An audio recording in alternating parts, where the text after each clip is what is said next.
Bismillahirrahmanirrahim. Assalamualaikum warahmatullahi wabarakatuh. Yang terhormat Bapak Ahmad Basuki SPD selaku Kepala SDN 2 Arjasa, yang saya hormati Bapak dan Ibu Guru SDN 2 Arjasa yang mengikuti diseminasi pada hari ini. Alhamdulillah, puji syukur kita kepada Allah Subhanahu wa Ta'ala karena atas limpahan rahmat dan hidayahnya kita dapat berkumpul pada pagi hari ini dalam keadaan sehat walafiat untuk mengikuti acara diseminasi budaya positif. Shalawat serta salam semoga senantiasa tercurah limpahkan kepada junjungan kita Nabi besar Muhammad SAW. Bapak dan Ibu hadirin yang saya hormati, pada acara diseminasi hari ini, acara yang pertama yaitu pembukaan, kedua menyanyikan lagu Indonesia Raya, ketiga pembacaan sholawat nariyah dan doa, keempat pemaparan materi, dan yang terakhir penutup. Sebelum penutup, di dalam pemaparan ada sesi diskusi dan tanya jawab. Untuk meninjau acara yang pertama, yaitu pembukaan, marilah kita buka acara ini dengan pembacaan basmalah. Acara yang kedua, yaitu pembacaan menyanyikan lagu Indonesia Raya. Hadirin dimohon berdiri dan mohon kesediaan Dewan Guru untuk menjadi DJ.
Hadirin dimohon duduk kembali. Acara selanjutnya yaitu pembacaan sholawat dan doa kepada rekan Ibu Ida Fatmawati, kami persilakan.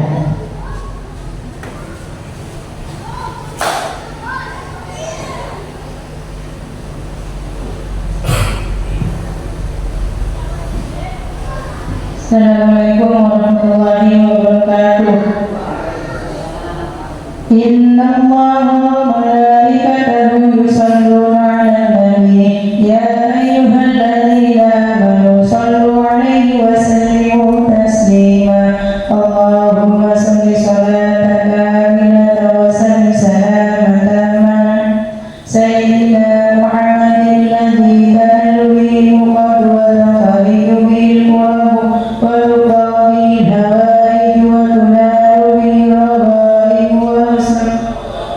ويسر الله بوجه الكريم وعلى آله وصحبه في كل لحظة ونفس عدد كل مخلوق له برحمتك يا أرحم الراحمين. أعوذ بالله من الشيطان الرجيم. بسم الله الرحمن الرحيم. حمد الشاكرين حمد الناعمين حمدا يعفي لنا ويكفي مزيدا. يا ربنا لك الحمد كما ينبغي لجلالك وجهك وعظيم سلطانك. اللهم صل على سيدنا محمد وعلى آل سيدنا محمد. اللهم إنا نسألك سلامة في الدين والعافية والجزاء والزيادة في العلم وبركة في رزقه وتوبة قبل الموت ورحمة عند الموت ومغفرة بعد الموت. اللهم هون علينا في سرنا ونجد لنا والعفو عند الحساب. ربنا لا تزغ قلوبنا بعد إذ هديتنا وهب لنا من لدنك رحمة إنك أنت الوهاب. ربنا ظلمنا أنفسنا وإن لم تغفر لنا وترحمنا لنكونن من الخاسرين. ربنا هب لنا من أزواجنا وذريتنا قرة أعين واجعلنا للمتقين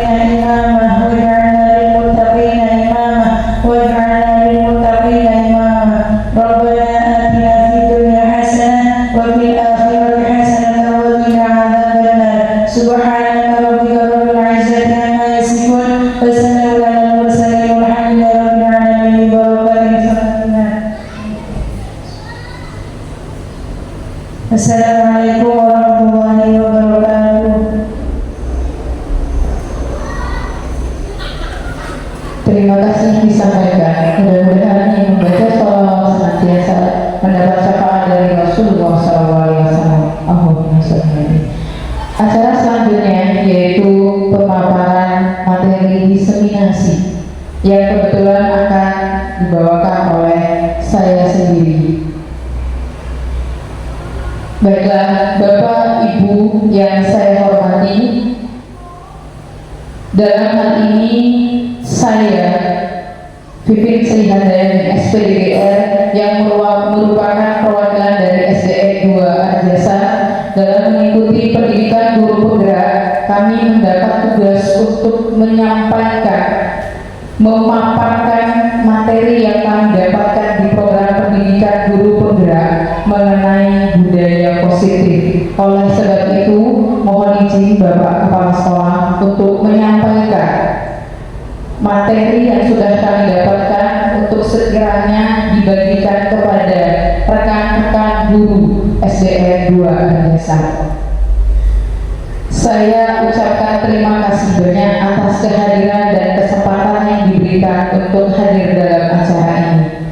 Baiklah, Bapak dan Ibu sekalian, agar kita tidak terlalu canggung dan tidak terlalu kaku, sebenarnya materi yang akan saya bagikan kepada Bapak Ibu, mungkin beberapa sudah ada yang menerima materi itu, namun karena ini adalah kewajiban saya, maka di sini saya mohon izin untuk menyampaikan, bukan untuk menggurui, tetapi mari kita saling berbagi dan berkolaborasi.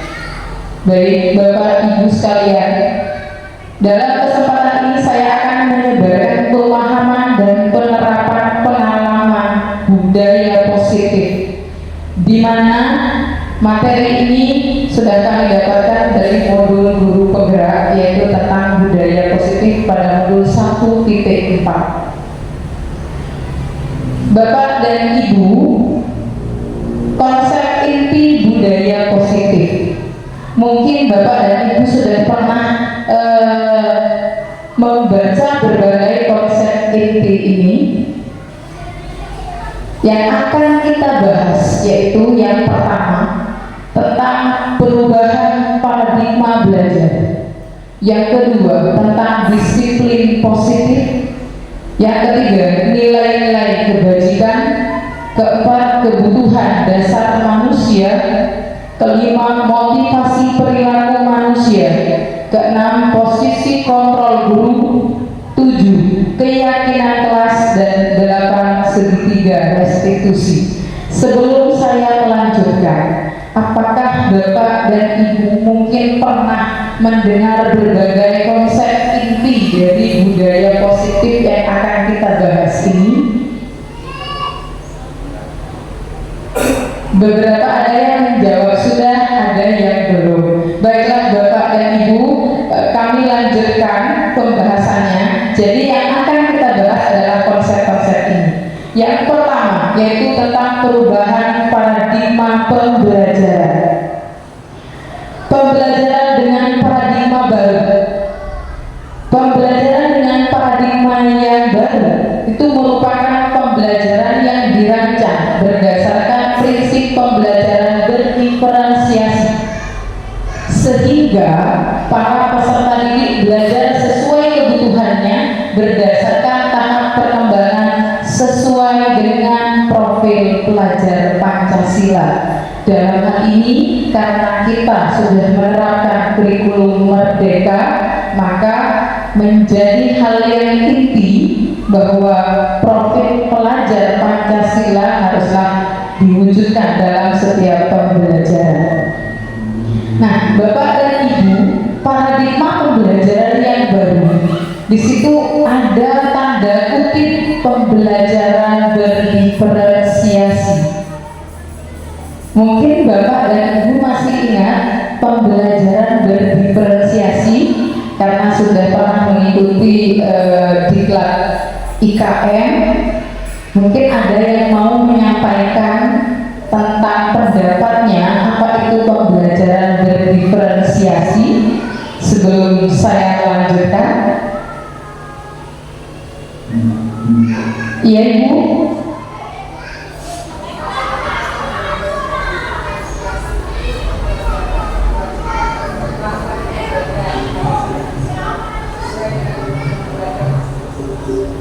Terima kasih Bu Maya atas pendapatnya. Pembelajaran berdiferensiasi menurut Bu Maya adalah pembelajaran yang berbeda dalam memberikan pembelajaran sesuai kebutuhan siswanya. Oke. Nah, di sini sudah ada kata di situ yang dikutip pembelajaran berdiferensiasi dan juga di situ di sampingnya ada profil pelajar Pancasila.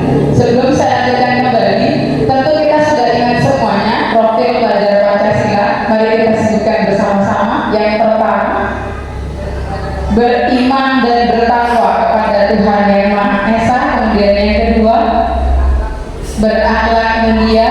Ketiga, berkebinekaan global. 4, gotong royong, kreatif, mandiri. Terima kasih Bapak Ibu. Tepuk tangan untuk kita semua karena berarti kita semua masih hafal tentang profil pelajar Pancasila. Baik, selanjutnya, jadi benar tadi yang disebutkan oleh Bu Maya bahwa pembelajaran berdiferensiasi di mana pembelajaran diberikan sesuai dengan kebutuhan anak didik. Nah, berikutnya yaitu kita akan membahas poin yang kedua, yaitu tentang posisi kontrol. Sebelum saya memulai, di sini ada kegiatan tematik. Saya membutuhkan 2 orang. Monggo, mungkin ada yang berkenan untuk mempraktekkan bersama saya di sini.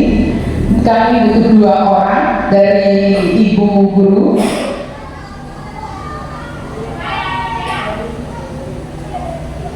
Tenang Ibu, tidak akan di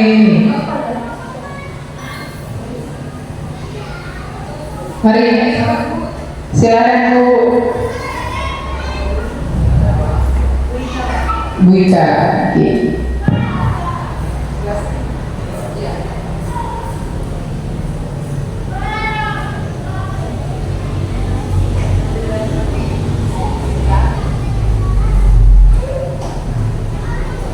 Sesuai dengan yang ada di slide, di kegiatan pemati, terima kasih di sini ya. Di kegiatan pemati, saya minta tolong Ibu Maya dengan Bu Ika. Bu Maya sebagai orang yang mengepalkan tangan. Satu saja tidak apa-apa. Oke. Bu Ika itu sebagai rekan yang kedua, yaitu orang yang berusaha untuk dengan segala cara. Yang pertama bisa dengan bujukan, jika tidak bisa mungkin bisa menghasut, bisa merayu dengan hadiah atau apapun usaha yang dilakukan supaya Bu Maya mau membuka kepala tangannya. Sedangkan Bu Maya berhak untuk tetap mempertahankan atau mau membuka. Tetapi Bu mohon untuk tidak mau membuka secara paksa ya. Monggo, boleh dengan kata-kata. Bu Maya, apakah boleh bisa dibuka tangannya? Mau membuka kepala tangan saya. Karena saya ingin tahu apa sebenarnya yang ada di dalam genggaman Bu Maya. Ya, saya tidak mau membukanya karena ini sangat penting sekali buat saya. Tapi saya sangat ingin sekali ingin tahu apa yang ada di dalam genggaman Bu Maya. Ayolah Bu Maya, bukakan untuk saya. Tapi saya tidak mau membukanya karena jika nanti saya membukanya, mungkin Bu Ika tertarik dengan ini yang apa yang saya pegang ini. Marilah Bu Maya, buka untuk saya. Hanya saya seorang saja. Bukalah untuk saya Bu Maya. Tidak, karena saya sudah berjanji saya tidak akan pernah membuka apa yang ada di dalam genggaman tangan saya. Jadi saya berharap jika mau mengerti apa yang saya maksud.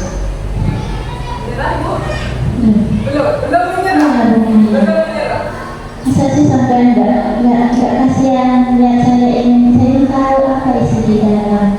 Bukan kan Bu Guru yang cantik, yang penuh motivasi.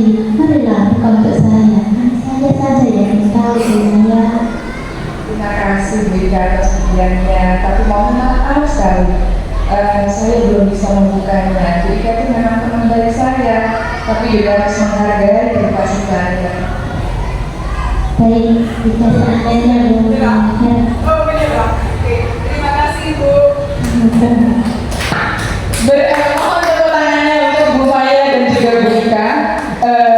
Terima kasih sudah mempraktekkan. Jadi di sini apa tujuannya? Kenapa kok saya meminta tolong dua guru tadi untuk menjalankan itu sebagai kegiatan pemantik tadi? Ada yang berusaha untuk tetap mempertahankan kepala tangan, ada juga yang tetap berusaha membuka kepala tangan. Di situ ada konsep yang disebut posisi kontrol. Nah, posisi kontrol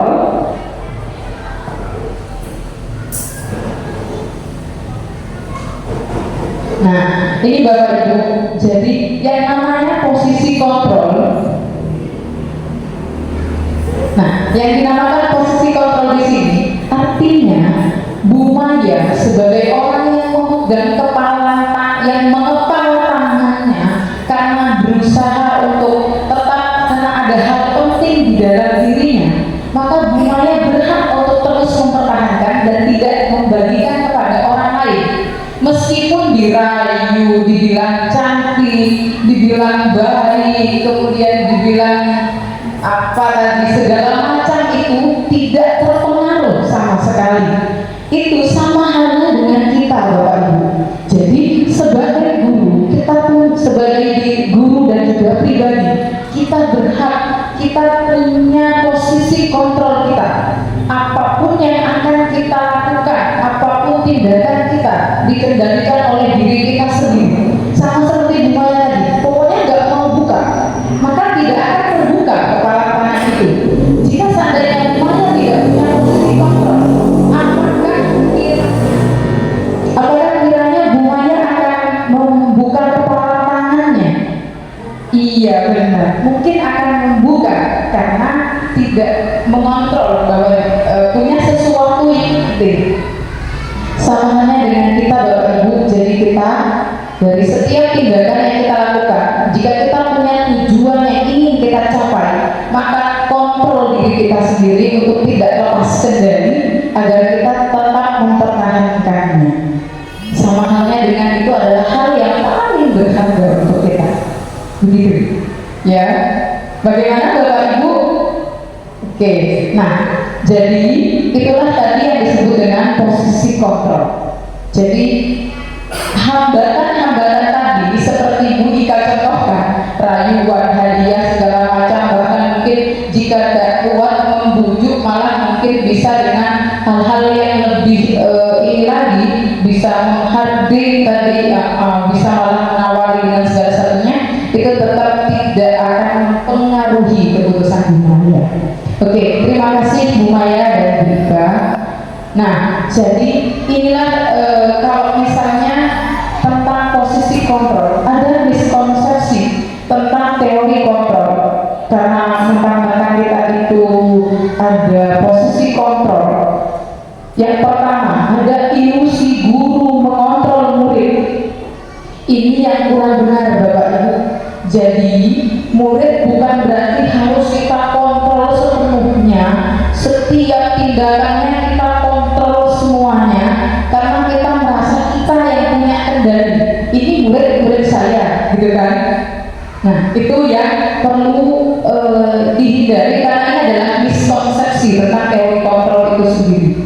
Kemudian yang kedua, ilusi bahwa semua penguatan positif itu efektif dan bermanfaat.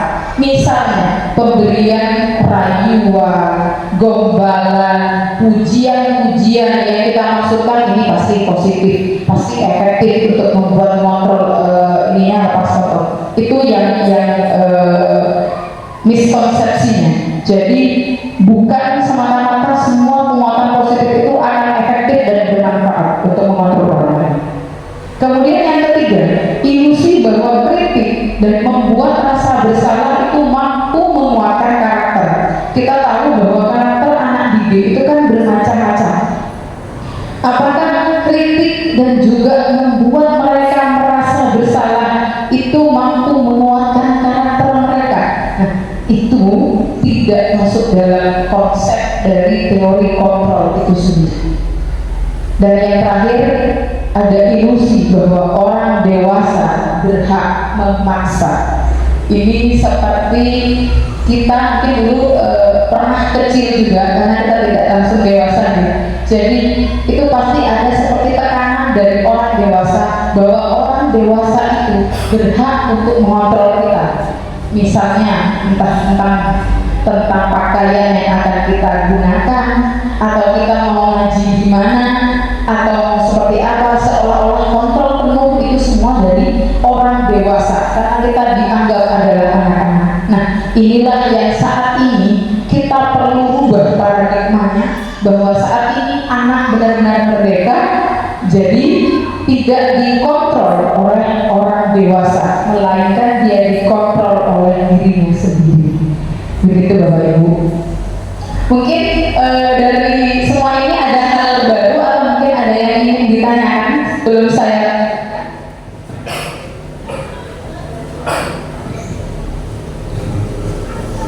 Tidak ada. Saya lanjut nih Bapak Ibu. Selanjutnya, jadi inilah yang paradigma stimulus respon yang kini berubah menjadi pendekatan teori kontrol. Mari kita lihat yang pertama, yaitu kita mencoba, kalau paradigma yang lalu, yaitu kita mencoba mengubah orang agar berpandangan yang sama dengan kita. Kita menganggap pandangan kita baik, maka kita menyuruh orang untuk sama dengan kita. Padahal menurut teori kontrol, seharusnya kita berusaha memahami pandangan orang tentang dunia. Jadi setiap orang itu memiliki pandangan yang berbeda-beda. Sama halnya misalnya, kalau misalnya kita menganggap menjadi pelukis itu adalah hal yang baik menurut kita, atau jangan melukis, anggaplah menjadi guru itu adalah hal yang paling baik. Jadi anak didik kita dituntut untuk menjadi guru. Itu pandangan kita. Padahal pandangan anak-anak, mereka punya dunia yang berbeda. Mungkin mereka menganggap seni adalah dunia mereka, sehingga mereka tidak suka menjadi guru. Meskipun menjadi guru itu adalah pekerjaan yang paling mulia. Bukan begitu Bapak Ibu? Secara tidak kita sadari, iya ya, kita memaksakan anak-anak jadi polisi, jadi TNI, itu bagus. Tapi kita tidak melihat apa yang mereka pandang tentang dunia mereka, yang mereka inginkan. Kemudian yang kedua, perilaku buruk dilihat sebagai suatu kesalahan. Ini secara jujur itu pun masih sering kadang saya alami, bahwa setiap perilaku buruk anak-anak itu pasti salah. Padahal menurut teori kontrol, di situ semua perilaku memiliki tujuan. Setiap orang punya tujuan kenapa dia melakukan itu. Artinya tidak serta-merta setiap perbuatan negatifnya itu karena memang kesalahan, tapi karena memang ada sesuatu di baliknya, ada motif di baliknya. Nah, kemudian yang ketiga, orang lain bisa mengontrol saya, itu menurut stimulus respon. Sedangkan yang saat ini yaitu hanya kita, hanya Anda yang bisa mengontrol diri Anda. Seperti yang kita katakan tadi, bahwa hanya Bu Maya yang bisa mengontrol kepala tangan Bu Maya, tidak bisa orang lain meskipun dipaksa sedemikian rupa. Begitu. Kemudian ada perasaan, ada pada saat ketika gagal. Jadi memaksa itu terjadi kalau orang sudah gagal membujuk. Sama halnya dengan ketika kita kalau sudah tidak berhasil merayu, kita biasanya maksa. Iya nggak Bapak Ibu? Nah, iya. Jadi saya pun kadang seperti itu. Kalau sudah tidak berhasil merayu, ujung-ujungnya maksa. Biarlah. Nanti kalau misalnya nilainya tak turunkan, maksa sekali. Ternyata itu keliru. Saya ternyata masih punya yang namanya paradigma stimulus respon. Belum sepenuhnya ke teori kontrol. Nah, kalau misalkan menurut teori kontrol itu kolaborasi, konsensus itu bisa menciptakan pilihan baru. Artinya setiap halnya tidak perlu dipaksa, tapi dikolaborasikan, diungkapkan, dibicarakan apa maunya. Gitu Bapak Ibu. Kemudian yang terakhir yaitu tentang model berpikirnya. Kalau dulu stimulus respon itu adalah menang dan kalah. Kalau sekarang itu adalah model berpikirnya menang-menang. Apa maksudnya? Di setiap pertandingan tentu bilang ada menang dan kalah. Itu pertandingan. Tetapi di dalam paradigma saat ini, teori kontrol itu menyatakan kita menang-menang. Bahwa apapun yang dilakukan oleh siswa, upayakan untuk dia menghargai dirinya sendiri meskipun dia kalah. Dia tetap menang. Mungkin misalnya dalam lomba dia kalah, tidak, dia menang misalnya melawan rasa takut di dalam dirinya yang awalnya tidak mau berlomba. Menang mungkin apa? Menang karena dia berhasil menuntaskan apa yang sudah dilatih oleh gurunya selama ini.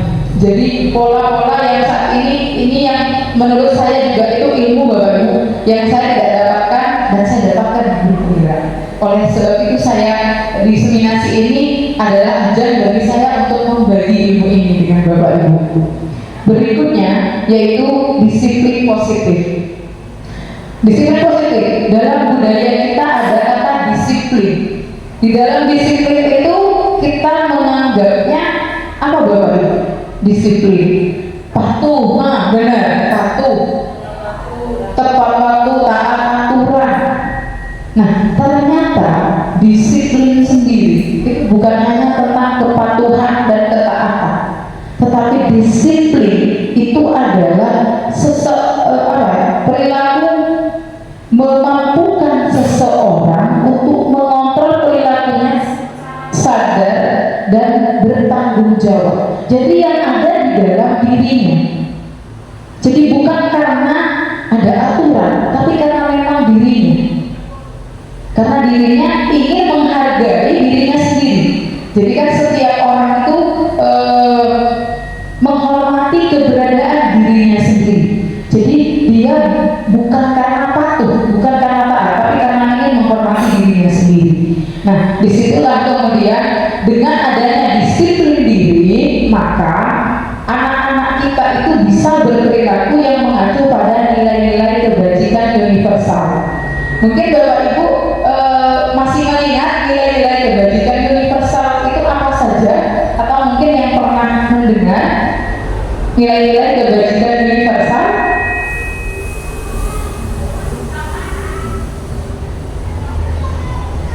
Mungkin ada yang ingat hal sederhana sebenarnya, tapi mungkin tidak menyebutkan menghormati, kedisiplinan, kemudian kasih sayang, itu sudah termasuk nilai-nilai kebajikan, di mana nilai-nilai itu memang dari dalam dirinya.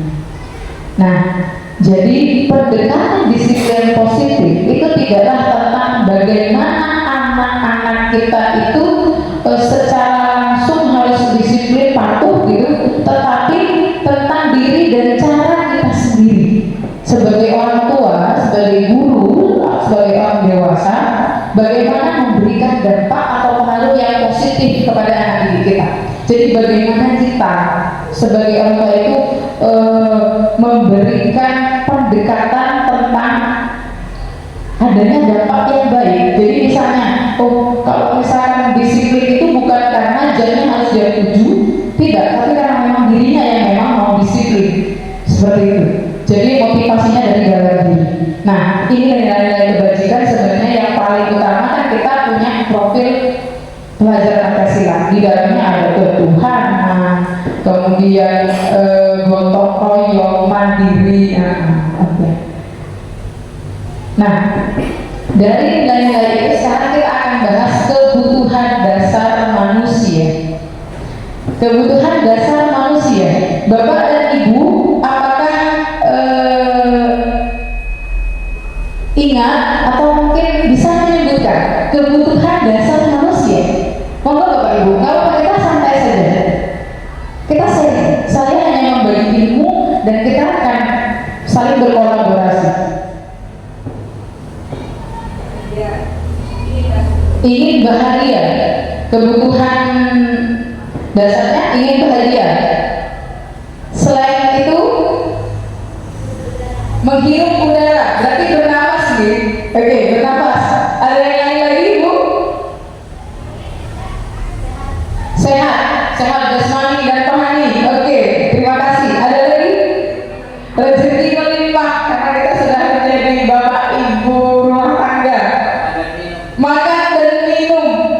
Ada lagi? Ada saya. Gimana? Kasih sayang. Ada lagi? Beraktivitas. Oh, mampu beraktivitas. Istirahat. Kalau tidak istirahat berarti enggak ini. Ada lagi? Kak, sudah Ibu. Sudah disebutkan tadi kasih sayang. Refreshing, rekreasi. Oke. Ada lagi? Perhatian.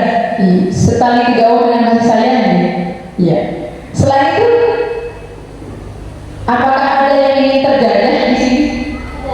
Tidak. Berarti merdeka, bebas. Nah, itu. Jadi kebutuhan dasar, kebutuhan manusia. Kalau kebutuhan sebelum kebutuhan dasar, kebutuhan dari segala sesuatu yang harus dipenuhi, maka akan ada tindakan-tindakan kita untuk berupaya memenuhinya dengan segala cara. Iya, Bapak Ibu. Rasanya kalau misalkan kita nggak makan kan kita gimana? Lemas. Kita pasti berusaha untuk apa? Cari makan. Oh, nggak ada makanan, nggak ada bisa ada yang jualan. Akhirnya yang ada di dapur ya Bu ya. Jadi masak, ada yang di kulkas dimasak. Itu adalah tindakan kita untuk memenuhi kebutuhan.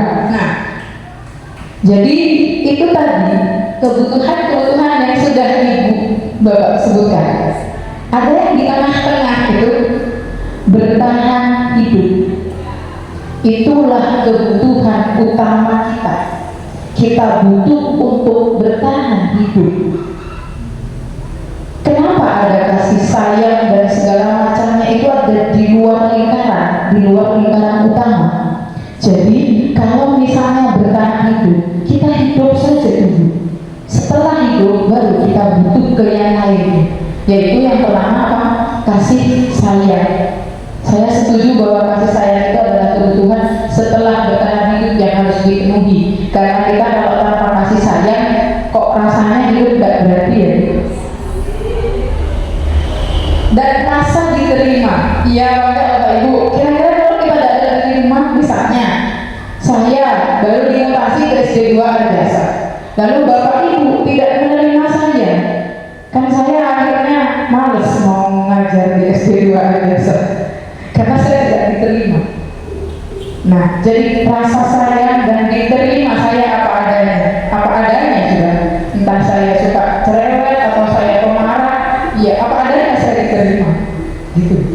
Kemudian yang berikutnya, kebutuhan akan kebebasan. Contoh kebebasan, misalnya kita pakai kerudung, warnanya memang harus sama, tapi kan kita bebas, ada yang segi empat, ada yang pasmina, ada yang mungkin pakai dimasukkan kemana, atau pakai bros atau pakai apa, kan bebas itu. Nah, jadi seperti itu. Kemudian kesenangan, kita butuh bahagia. Kalau misalnya ada rasa kasih sayang, ada hubungannya juga dengan kesenangan. Kita butuh senang untuk bisa bertahan hidup dengan lebih lama. Karena seperti kata psikolog, kalau orang pengen cepat meninggal, dia itu kalau punya penyakit masih bisa bertahan hidup. Tapi kalau dia dikasih stres, dia lebih cepat meninggal. Ya nggak boleh. Karena itu kita butuh bahagia. Kita butuh kebahagiaan, kita butuh kesenangan. Nah, selanjutnya yang paling akhir itu adalah penguasaan. Penguasaan dalam arti bahwa kita itu bisa menguasai diri kita sendiri. Misalnya, kita mampu untuk melakukan apa yang memang kita inginkan, yang memang kita inginkan, kita harapkan, sesuai dengan diri kita sendiri. Nah, berikutnya, jadi yang akan kita bahas tentang motivasi perilaku manusia. Seperti yang sudah dijelaskan bahwa setiap orang dari tindakannya dia punya tujuan. Dia punya tujuan. Maka misalnya kita bagi menjadi dua di sini, Bapak Ibu. Ada motivasi eksternal, ada motivasi internal. Eksternal berarti dari, iya benar, dari luar. Yaitu contohnya apa? Untuk menghindari hukuman. Saya sering mungkin. Jadi kalau misalkan biar tidak dihukum, saya disiplin biar tidak dihukum sama bapak kepala sekolah. Iya kan? Kemudian ada juga untuk mendapatkan penghargaan. Kadang-kadang SKP biar baik, jadi saya tidak mau terlambat. Gitu. Kan berarti kita pengen namanya imbalan atau penghargaan. Itu berarti motivasi dari luar. Tetapi kalau memang kita punya motivasi internal dari dalam diri kita sendiri, maka kita akan tetap melakukan itu semua karena memang untuk menghargai diri kita sendiri. Mohon maaf Bapak Ibu, saya bukan guru bahwa saya yang paling menghargai diri saya sendiri, tidak. Saya pun masih sangat rendah dalam menghargai diri saya sendiri. Tapi saya berusaha untuk berbagi bahwa kita itu ternyata perlu untuk disiplin untuk segala macamnya karena kita memang ingin menghargai diri kita sendiri, bukan karena faktor luar. Berikutnya yaitu, nah, jadi kalau misalkan ada yang namanya motivasi dalam diri kita, maka sudah sesuai dengan apa yang menurut Bapak pendidikan kita, bahwa merdeka itu artinya tidak hanya terlepas dari perintah, tapi juga cakap untuk memerintah dirinya sendiri. Jadi kita punya kendali untuk memerintah diri kita sendiri, bebas. Kita menghargai diri kita disiplin bukan karena kita takut dihukum atau karena kita pengen imbalan, tapi karena kita memang ingin menghargai diri kita sendiri. Nah, sekarang kita akan mengenal yang namanya 5 posisi kontrol dulu. Ini ilmu baru menurut saya dan ini akan saya bagi kepada Bapak Ibu. Ini akan sangat bermanfaat bagi kita. Mungkin kita sering mengalaminya. Coba dilihat dari gambar yang pertama, itu sebagai apa? Penghukum. Yang kedua, pembuat rasa bersalah. Ketiga, teman, pemantau, manajer. Seperti apa bedanya? Mari kita saksikan video ini. Ini adalah dari Balai Guru Bergerak. Monggo kita saksikan. Baik Bapak Ibu, mari kita saksikan video 5 posisi kontrol yang sudah kita sebutkan tadi agar lebih memahami lagi.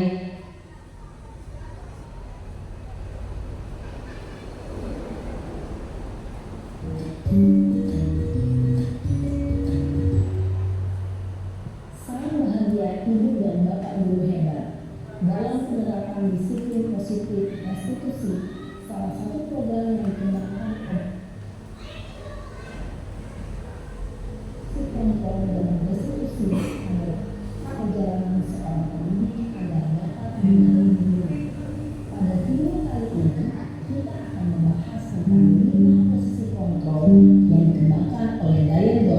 dan contoh penerapannya.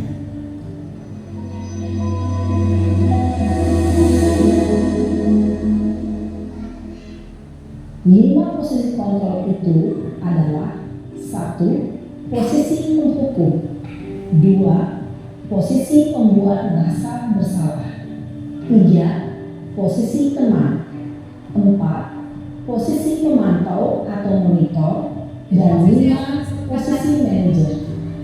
Untuk lebih memahami kelima posisi tersebut, mari kita saksikan kasus Naren yang terlambat hadir 20 menit di sekolah dan melihat bagaimana kelima posisi kontrol dalam menghadapi masalah tersebut. Ini maksudnya dengan orang yang sama, tapi dengan posisi yang berbeda. Kebetulan contohnya ini anak SMA karena kami kan dari berbagai jenjang. Tapi ini kan juga berlaku untuk kita yang di posisi guru SD. Yang penting adalah terlambat. Sini kamu. Selamat pagi Bu. Selalu terlambat. Kamu deh, pasti terlambat. Maaf Bu, saya Apa? Apa coba? Alasan kamu apa lagi? Kapan sih kamu tidak terlambat? Malas sekali ya kamu jadi anak. saya Dasar pemalas. Gak kapok-kapok sih kamu. Sudah berapa kali terlambat? Sana, kamu keliling lapangan basket 2 kali. kenapa saya harus ke lapangan basket Bu? Kenapa? Kamu orang ibu. Berani-beraninya jawab. Sudah terlambat, masih berani jawab enggak? Sekarang, keliling lapangan basket 5 kali sekalian. Biar kapok. Cepat, pergi sana ke lapangan basket. Posisi penghukum biasanya berbicara dengan nada tinggi, menghardik, menunjuk-nunjuk, menyakiti, dan menyindir. Hukuman bisa berupa fisik maupun psikis. Ibu dan bapak guru hebat. Dampak yang terjadi pada murid ketika guru berada pada posisi penghukum adalah murid cenderung akan memberontak, bahkan menyimpan dendam. Dendam ke kita maksudnya.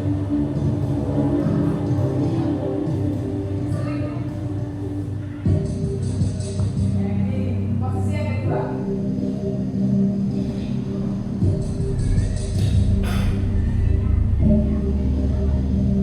Naren,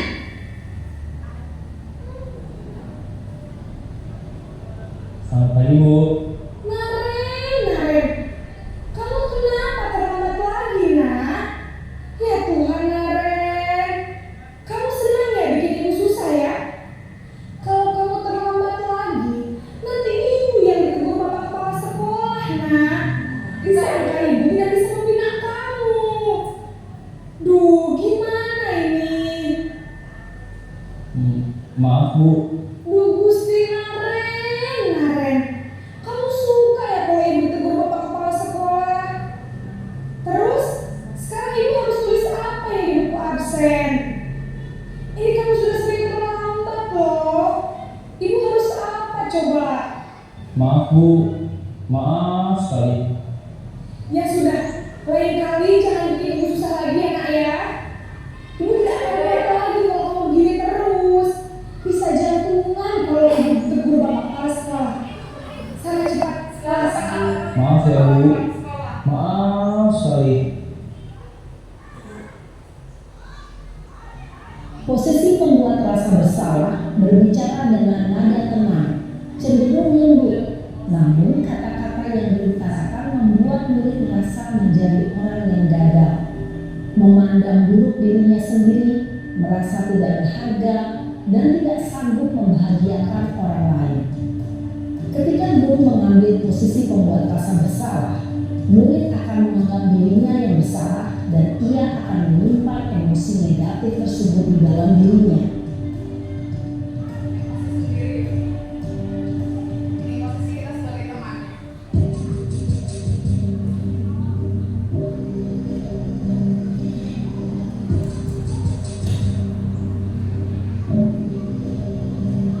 Naren,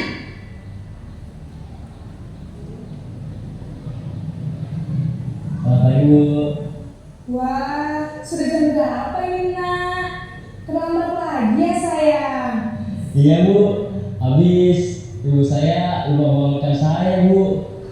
Kamu malah menyalahkan ibu kamu. Kamu bukannya anak yang paling kencang. Kok terlambat sih? Iya Bu, saya memang terlambat bangun tadi. Jadi biarpun saya lari kencang, tetap gak kekejar Bu. Ya sudah sana. Nanti lain kali larinya lebih kencang lagi ya. Biar gak terlambat lagi. Bikin seneng ibu demi ibu. Bisa kan? Bisa lah Bu. Ya sudah sana masuk kelas. Ibu beresin urusan absen kamu. Kamu ini ada-ada saja. Dalam posisi teman, guru berbicara dengan nada suara ramah, akrab, cenderung bersenggan gurau untuk menjaga suasana tetap santai. Murid akan merasa senang, aman, dan akrab dengan guru. Identitas yang tercipta adalah identitas sukses atau berhasil. Namun, perlu diingat, karena ini masih dorongan eksternal, maka ada faktor ketergantungan dari murid kepada orang tertentu. Di sini guru aksennya, sehingga di lain waktu murid bisa berperilaku baik, namun hanya kepada orang-orang tertentu saja. Ini posisi pemantau. Posisi keempat.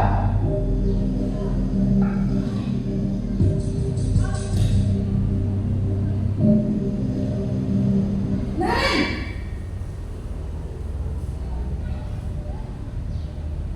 Selamat pagi Bu. Naren, apa peraturan sekolah kita tentang jam berapa kita harus masuk sekolah, Nak? Kita harus di sekolah jam 7 Bu. Iya betul, sekarang sudah jam 7.20. Naren sudah tahu konsekuensinya jika terlambat hadir. Paham Bu, saya harus tinggal kelas pas jam istirahat selama 20 menit. Iya benar, konsekuensinya demikian. Jadi nanti jam 9.30 pas istirahat, kamu harus tinggal di kelas, kerjakan tugas tambahan untuk ketertinggalan kamu, ya? Baik Bu. Sebetulnya tugasnya sudah sesuai, jadi tidak disuruh lari. Posisi pemantau mengandalkan penghitungan atau data untuk mengontrol murid. Guru mengarahkan murid berdasarkan peraturan dan konsekuensi. Seorang pemantau menunjukkan bahasa tubuh dan ekspresi wajah yang datar dan cenderung formal.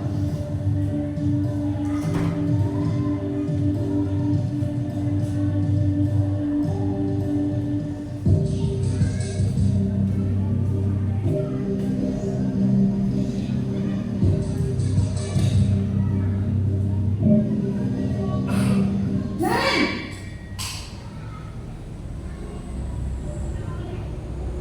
Selamat pagi Bu. Selamat pagi Naren. Maaf Bu, saya terlambat. Iya, sekolah masuknya jam 7, sekarang sudah jam 7.20. Jadi sekarang bagaimana ini Naren? Maaf Bu, saya lupa setel alarm saya semalam. Baiklah, menurut kamu, keyakinan sekolah yang mana yang perlu kamu tingkatkan?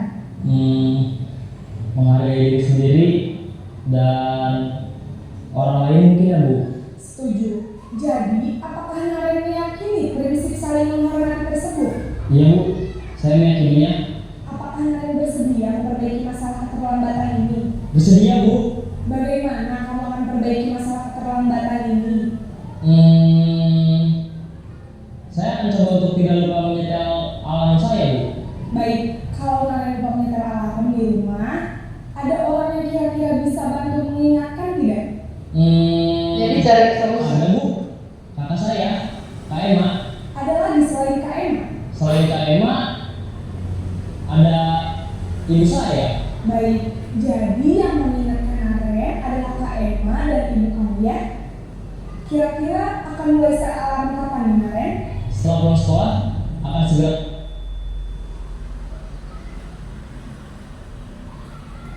Sudah.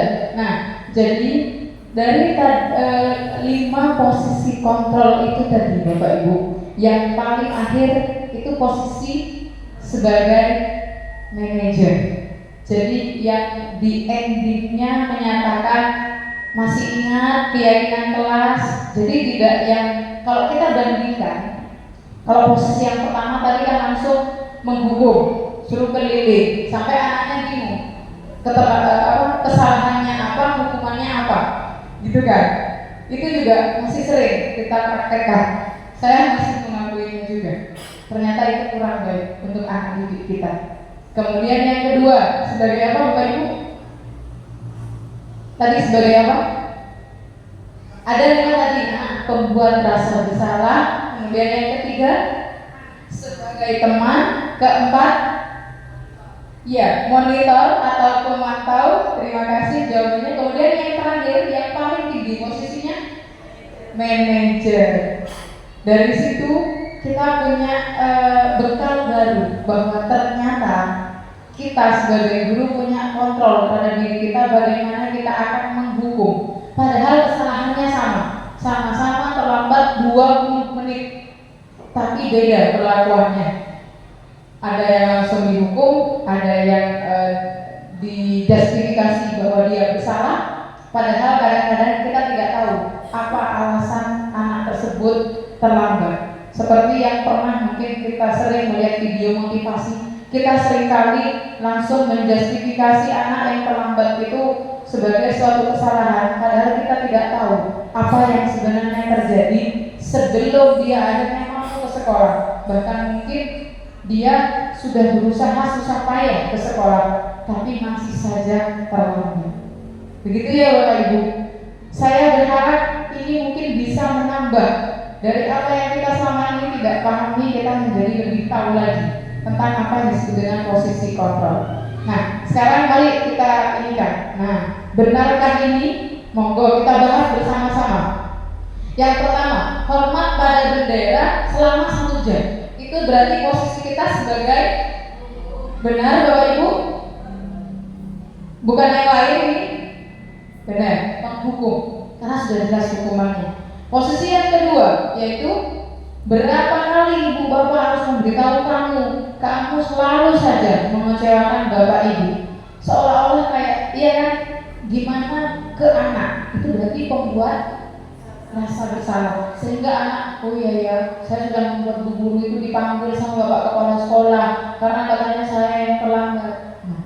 Jadi anak-anak akhirnya merasa bersalah karena gurunya dipanggil sama kepala sekolah. Kemudian ada sebagai teman, kata-katanya ini Bapak Ibu, ayo dong ikuti aturan sekolah. Nah, itu kata-katanya sudah seperti teman. Selanjutnya ada lagi, nah kamu sudah melanggar peraturan di posisi nomor 4. Kamu tahu konsekuensinya. Nah, setelah upacara kamu beli atributnya. Nah, di situ berarti pelanggarannya dia tidak memakai atribut. Maka konsekuensinya ya pakai atribut. Nah, jadi sudah disesuaikan. Di situ posisinya sebagai pemantau, jadi hanya mengontrol. Nah, yang terakhir, apakah kamu tahu kesalahanmu? Kira-kira bagaimana kamu memperbaikinya? Jadi sudah fokus terhadap solusi. Jadi tidak lagi bertanya tentang ini yang benar siapa atau yang salah siapa, tetapi fokus cari solusinya dan bagaimana dia mau memperbaikinya. Begitu Bapak Ibu. Selanjutnya yaitu dari semua itu akhirnya, nah sekarang kita akan bahas keyakinan kelas. Kenapa kok keyakinan kelas? Kenapa kok tidak peraturan kelas?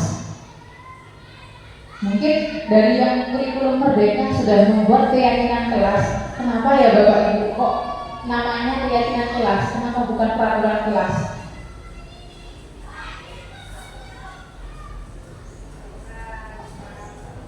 Karena disepakati bersama siswa. Kalau peraturan apakah disepakati Bapak Ibu? Nah, benar sekali. Biasanya kalau peraturan yang buat langsung kita nulis. Nah, tapi karena ini adalah hasil kesepakatan, makanya disebut keyakinan kelas. Atau ada yang menyebut kesepakatan kelas. Nah, jadi sebenarnya hampir sama, tetapi penyebutannya adalah yang paling meyakinkan kepada anak adalah keyakinan.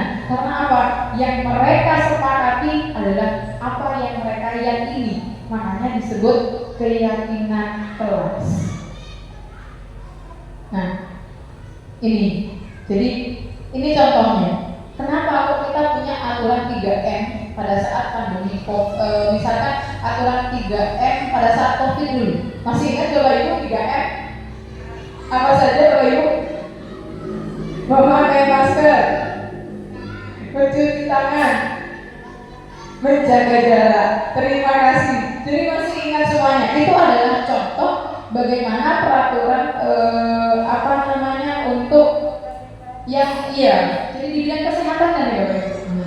Kemudian kenapa kita kok punya peraturan memakai helm saat berkendara?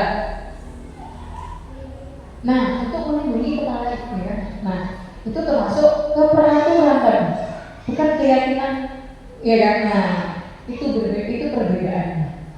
Jadi kalau misalkan ini sama juga, jadi kenapa kita kok punya peraturan harus datang tepat waktu ketika kita ikut diklat, mungkin yang diklat Rajabatan ya Bu. Ya, kita kalau terlambat disuruh sit up, disuruh push up, maka kita datang terlambat. Karena di situ sudah disebut peraturan di mana-mana harus dipenuhi. Ya. Nah, jadi untuk mendukung motivasi intrinsik yang dari dalam, maka kita harus kembali kepada nilai-nilai kebajikan. Nilai-nilai kebajikan yang menggerakkan itu dari dirinya sendiri. Jadi sesuatu yang berasal dari dirinya sendiri biasanya lebih mengena dibandingkan dengan yang dari luar. Sama seperti yang tadi, takut hukuman. Itu kan ketika hukumannya tidak ada, anak akan terlambat lagi. Nah, berikutnya yaitu tentang ini. Jadi bagaimana kita membuat keyakinan kelas? Ini kemarin pun dipraktekkan di dalam nota karya. Jadi dalam keyakinan kelas perbedaannya adalah kalau keyakinan kelas itu lebih abstrak daripada peraturan. Benar Bapak Ibu? Jadi dia lebih nyata bentuknya, lebih ini. Kemudian pernyataannya universal.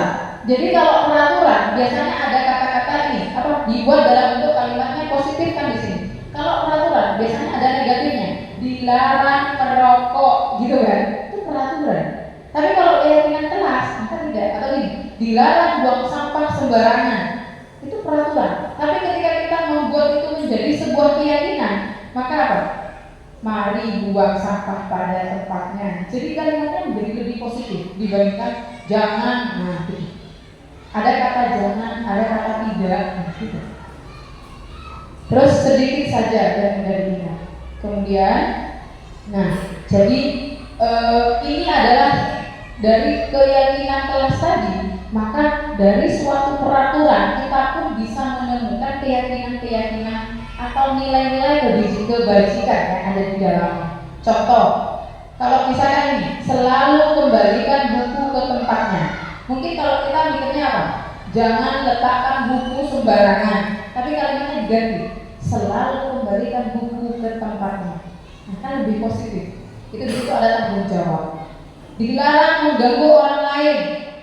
Itu peraturannya. Kalau misalkan kan berarti menghormati orang lain. Itu ada nilai. Jadi itulah kenapa dalam setiap peraturan ada nilai kebajikan yang sebenarnya diinginkan dari peraturan tersebut. Gunakan masker untuk kesehatan, bergantian itu juga untuk menghormati orang lain supaya membudayakan antri. Nah, itu tentang keyakinan kelas. Kita sekarang beranjak ke materi baru Bapak Ibu. Ini materi baru juga untuk saya yang ingin saya bagi dengan Bapak Ibu, yaitu tentang segitiga restitusi. Pernah mendengar segitiga restitusi?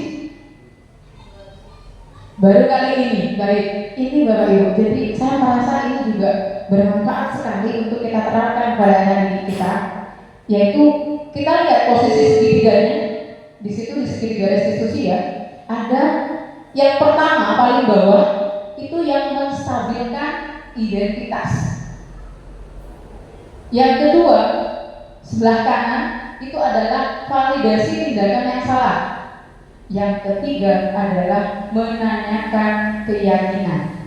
Nah, apa saja tahap-tahap itu maksudnya? Jadi segitiga restitusi ini kita gunakan dalam setiap memecahkan masalah anak-anak. Jadi misalnya kasus terlambat, maka kita pakai segitiga restitusi. Ini langkah-langkahnya. Yang pertama, langkah menstabilkan identitas. Jadi berdasarkan langkah-langkah ini dalam menstabilkan identitas itu, bagaimana membuat kesalahan anak yang membuat kesalahan itu memang bagian daripada proses pembelajaran. Seperti kata bahwa jika kita tidak pernah salah, mungkin kita tidak pernah belajar, karena kita selalu menganggap kita benar. Nah, jadi di kata-kata di sini, kalau kita itu menjalankan yang namanya menstabilkan identitas, jadi kayak tadi yang ibu kepada Naren, oh iya, terlambat itu salah, kamu salah itu wajar. Nah, jadi ditekankan bahwa iya salah itu wajar. Buku juga pernah kok, maka sering terlambat. Jadi kayak menyadarkan diri sendiri, nah, kan ibu atau bapak juga pernah melakukan itu. Jadi meyakinkan kepada anak-anak bahwa oh iya, identitasmu harus stabil dulu. Kamu harus tahu dulu bahwa itu adalah salah. Nah, kemudian jadi di situ ada kata-kata lagi, tidak mencari siapa yang salah, tetapi fokus cari solusinya. Kemudian tahap yang kedua yaitu, nah, tahap validasi, divalidasi tindakan mana yang salah, biar anak-anak paham tindakan mana sih yang membuat mereka akhirnya itu kok dianggap bersalah. Nah, misalnya kayak tadi terlambat, kamu kenapa kok terlambat? Kamu punya alasan kan kenapa terlambat? Nah, di situ divalidasi bahwa itu salah. Oh iya bu, tadi kalau yang narik kenapa katanya? Karena kesiangan ya. Tidak ada yang menyetel alarmnya. Benar. Nah, terus itu di terakhir juga, kamu patut bangga. Itu maksudnya patut bangga melindungi sesuatu yang penting bagi kamu. Misalnya gini, ketika sesuatu lambat, mungkin dia memilih ada sesuatu yang lain yang penting menurut dia, dan dia berhak untuk mempertahankan itu karena dalam prinsipnya ini merdeka. Ini yang kadang-kadang susah juga untuk kita terapkan, tapi harus kita coba meskipun susah. Nah, di posisi terakhir yaitu kita harus menanyakan keyakinan. Seperti yang sudah disebutkan tadi, ada yang namanya keyakinan itu perlu dipertanyakan. Oh, masih ingat keyakinan kelas kita? Nah, begitu. Bapak Ibu, biar tidak ngantuk, yuk kita biar semangat. Kita ada ice break dulu. Jadi kalau saya bilang ting, maka Bapak Ibu mengatakan semangat ting. Oke? Oke Bapak Ibu, semangat? Belum ting. Kalau ada ting, ting, semangat ting. Nah, semangat Bapak Ibu? Ya. Ting, tang, tidak ada Bapak Ibu. Saya kan hanya meminta ting. Jadi hanya semangat ting. Yang ngantuk sudah tidak ngantuk, oke, kita lanjut. Jadi itu adalah segitiga restitusi tadi. Jadi dalam segitiga restitusi tadi ada berapa tahap Ibu? Yang masih ingat? 3. Yang pertama sebelum validasi. Iya benar. Identitas. Menstabilkan identitas. Yang kedua, validasi tindakan yang salah. Yang ketiga, iya, menanyakan keyakinan. Terima kasih Bapak Kepala Sekolah.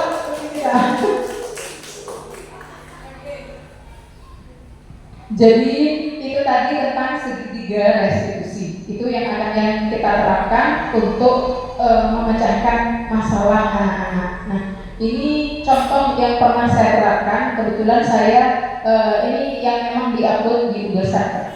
Ini adalah contoh penerapannya ketika saya sering melihat yang dia terlambat. Jadi saya mencoba untuk menerapkannya dan itu di video dikumpulkan di laman di grup gerak. Sebenarnya ada suara tidak apa, cuma contoh secara sekilas saja. Jadi di situ memanggil dulu, jadi tidak dihakimi di depan murid yang lain agar dia tidak merasa bersalah, agar tidak jiwanya ibaratnya. Nah, setelah itu baru saya melakukan 3 itu tadi. Yang pertama, menstabilkan identitas, tanya dulu kenapa dia terlambat. Kemudian baru setelah itu validasi mana yang salah. Setelah itu menanyakan tentang keyakinan kelas. Nah, setelah itu baru akhirnya kita mencari solusi. apa solusinya. Jadi maksudnya agar dia tidak terlambat lagi. Padahal dia nanti akan terlambat lagi, iya, tapi paling tidak mengurangi. Yang misalnya telatnya sampai 1 minggu itu berapa kali, sekarang mungkin hanya 2 kali, nah mungkin seperti itu. Begitu ya Bapak Ibu. Jadi itu tadi pemaparan diseminasi yang bisa saya bagi kepada Bapak Ibu tentang budaya positif, di mana ada keyakinan kelas, ada posisi kontrol guru, nilai-nilai kebajikan, apalagi Bapak Ibu segitiga restitusi. Nah, pada kesempatan yang ini pula saya juga ingin kita berdiskusi, mungkin atau kita sharing, atau ada yang ingin ditanyakan sebelum akhirnya sesi ini saya tutup. Monggo Bapak Ibu, ada yang ingin ditanyakan kepada saya? Oke, monggo.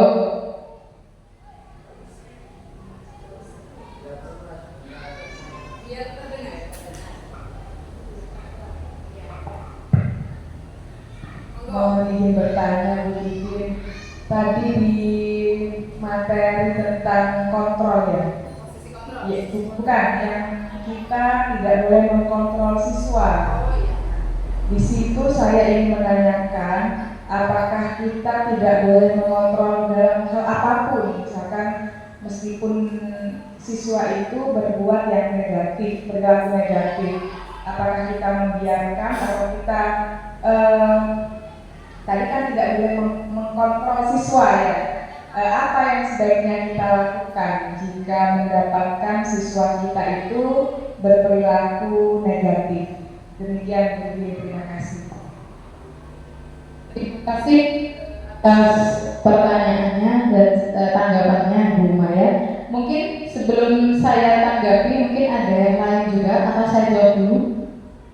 Oke, saya tanggapi dulu nih. Nah, oke, tadi yang sudah ditanyakan tentang kontrol. Di slide tadi dinyatakan bahwa yang mengontrol siswa itu adalah siswa itu sendiri menurut posisi kontrol, karena yang punya kendali terhadap dirinya sendiri adalah dirinya sendiri, siswa itu sendiri. Nah, lalu bagaimana guru? Di situ sesuai dengan filosofis KHD, guru hanya menuntut, bukan mengontrol.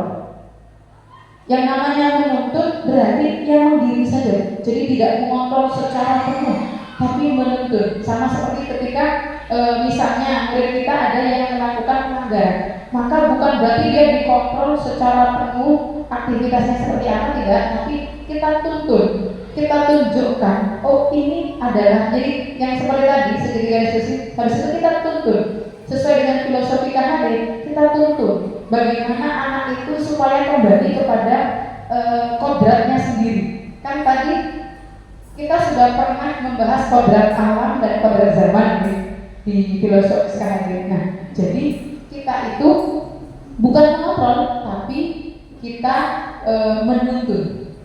Lebih tepatnya, mengontrolnya itu maksudnya dengan tidak memberikan opsi penuh, tetapi dari dalam dirinya, menuntut secara halus, nah gitu itu. Jadi bukan posisi kontrol. Apa bisa di ini? Nah, benar. Bukan berarti kalau misalnya nakal ditinggal, bukan ditinggal, tetapi dituntut. Bukan dikontrol, tapi dituntut. Susah memang Bu. Saya juga hanya dapat ilmunya untuk mempraktikannya masih sangat susah, apalagi karakter saya yang terlalu keras mungkin. Tapi berusaha untuk mencoba sedikit demi sedikit gitu. Oh ternyata saya selama ini keseringan menghukum deh, bukan manajer. Saya keseringan kontrol anak-anak gitu. Duduk pokoknya gitu. Tapi sebenarnya itu ternyata kurang tepat. Karena yang mengontrol, misalnya kita disuruh belajar anak-anak ya, kadang-kadang ketika anak-anak belajarnya tidak sesuai, duduk di tempatnya, gitu kan? Tapi ternyata sebenarnya seharusnya itu ternyata tidak boleh kita seperti itu. Tuntut saja, misalnya, nah, jadi jangan disuruh untuk sana dulu. Nanti kamu tulangnya sini itu mudah bengkok kalau kamu ngadep di sini, lebih baik kamu itu di meja. Nah, jadi dituntut bahwa ada yang lebih positif positif dibandingkan dengan langsung menjustifikasi kemudian dulu ya. Nah, gitu. Salah. Padahal itu masih yang kecil.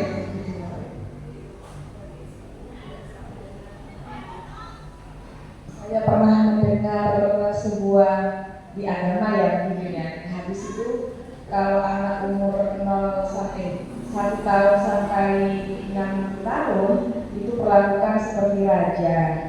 Kalau anak umur 7 sampai 13 tahun mungkin ya, itu perlakukan seperti di penjara gitu. Nah jadi kalau anak umur 12 sampai 17 perlakukan dia seperti temanmu, sebagai sahabat ya. Mungkin Bu Ibu bisa menjelaskan. Ini berbicara hadis ini. Kalau sebenarnya kan itu dari versi agama. Jadi nomor usia 7 sampai 12 tahun kan. Nah, tadi kan 7 sampai 12 menurut Islam itu kan posisikan dirinya seperti penjara ya. Seperti di penjara. Artinya di penjara itu bahwa pokoknya benar-benar diatur. Nah, maksudnya iya seperti di penjara, tetapi bukan di penjara yang di Kerangkeng. Kebanyakan kita kan sistemnya memenjara Kerangkeng sama orang yang dipasung, sama-sama di penjara, dipasung atau di penjara. Lebih memilih yang mana? Di penjara. Artinya kalau kita sistemnya kan penjaranya dipasung, jadi anak tidak berleluasa untuk bergerak. Nah, kalau di penjara mereka masih diberikan kegiatan keagamaan, mereka dikasih skill, meskipun dia di penjara, dia ada. Nah, jadi sebenarnya sama filosofisnya, cuma kalau KHD itu sistemnya filosofinya beliau yang paling penting adalah menuntun. Jadi biarkan mereka merdeka, tuntun saja. Jadi istilahnya apalagi tebali lakumu, ya kan? Filosofi menuntun, kemudian menghamba pada murid. Kalau kayak gitu nanti seperti istilahnya tadi berpihak kepada siswa, nanti apa-apa kita nurut aja ya kemauan siswa. Ya enggak juga, kita punya kontrol diri kan, nah, gitu maksudnya. Gimana Ibu? Terima kasih atas sanggahannya, atas tanggapannya. Mungkin ada yang lain lagi? Sudah? Sudah? Oke. Sudah? Tidak ada lagi ya? Bapak Ibu?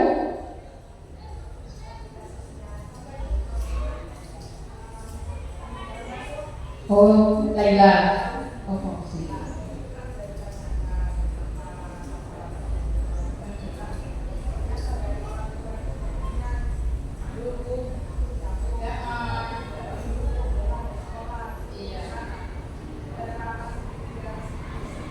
Nah, kalau misalkan itu namanya juga kita kan penerapan segitiga restitusi, kita hanya sekedar di mana kita bisa menjangkau. Kita sebagai guru kita hanya di sekolah, sedangkan ketika di rumah yang lebih banyak mereka dari rumah, tentu kita di luar jangkauan kita.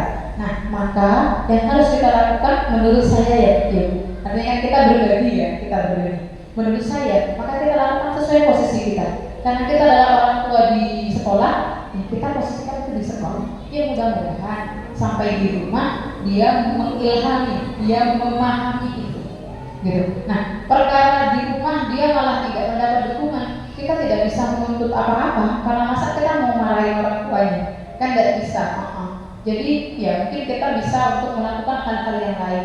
Kita buat motivasi intrinsik yang lain dari dalam diri kita yang sampai anak-anak itu memang secara sadar memang ingin sekolah bukan karena dituntut atau disuruh atau bahkan didukung oleh orang tuanya untuk tidak masuk sekolah.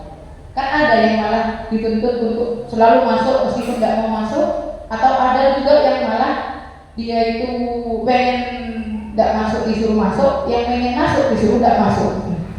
Jadi mudah-mudahan anak didik kita itu termotivasi di dalam dirinya memang dia ingin bersekolah karena dia butuh. Iya, benar. Sudah? Sudah. Terima kasih banyak Bapak dan Ibu perhatiannya. Di sesi akhir saya hanya ingin mengungkapkan bahwa Mari kita belajar bersama, kita berkolaborasi dan saling mendukung demi mewujudkan budaya positif di sekolah kita sehingga dapat menciptakan karakter profil pelajar Pancasila sesuai dengan harapan kita, sesuai dengan visi yang kita harapkan.